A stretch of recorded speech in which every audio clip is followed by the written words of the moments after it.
Notre monde est complexe et souffre de la simplification. L'agroécologie, avec ses multiples équilibres, vivants et fragiles, ne déroge pas à la règle.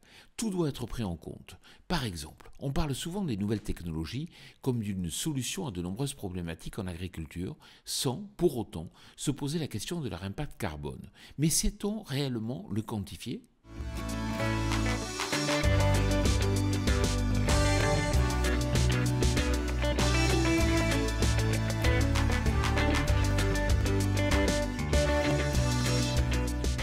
Cette semaine, je vous propose d'échanger avec Jacques Sainte-Marie.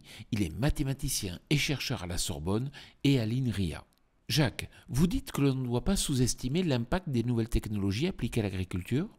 Oui, tout à fait. Hein, le numérique a un impact certain sur l'environnement, par exemple par la fabrication des outils numériques, des terminaux qui nécessitent des métros stratégiques, et ces outils numériques nécessitent de l'énergie pour fonctionner et utilisent d'autres services numériques. Mais dans un second temps, ces outils numériques, ils sont utilisés pour quelque chose. Prenons l'exemple d'un capteur dans un champ, il va vous permettre de détecter plus tôt peut-être une pathologie ou une carence, de réduire la quantité d'intrants, peut-être d'augmenter le rendement de la parcelle et de réduire un peu la pénibilité. Donc vous voyez, vous avez des impacts négatifs sur l'environnement qui sont la construction de l'outil numérique et vous avez des impacts indirects qui sont positifs. Et bien entendu, il faut réduire les premiers et maximiser les seconds.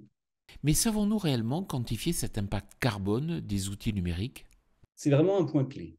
C'est vraiment un point clé. Et là, il y a vraiment deux aspects. Premièrement, les impacts directs que j'ai évoqués tout à l'heure. Ceux-ci sont relativement bien connus. J'insiste sur le mot relativement bien connus. On les connaît, on sait les quantifier à peu près.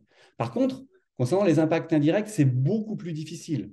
Comme je l'ai dit, on est en train d'additionner la pénibilité du travail, des rendements, avec l'utilisation de produits phytosanitaires. C'est très compliqué d'avoir une mesure, une métrologie très précise pour ces choses-là. Et c'est justement l'objectif du PEPR agroécologie et numérique. Donc, PEPR signifie programme et équipement prioritaire de recherche. Ce programme, il est doté de 65 millions, financé par l'État, copiloté par INRIA et INRAE. Et c'est vraiment son objectif, fait que le numérique contribue effectivement à l'agroécologie et à la décarbonation de l'agriculture. Merci Jacques. Quant à moi, je vous retrouve la semaine prochaine sur TV Agri pour un nouveau regard porté sur l'agroécologie. Bonne semaine à toutes et à tous.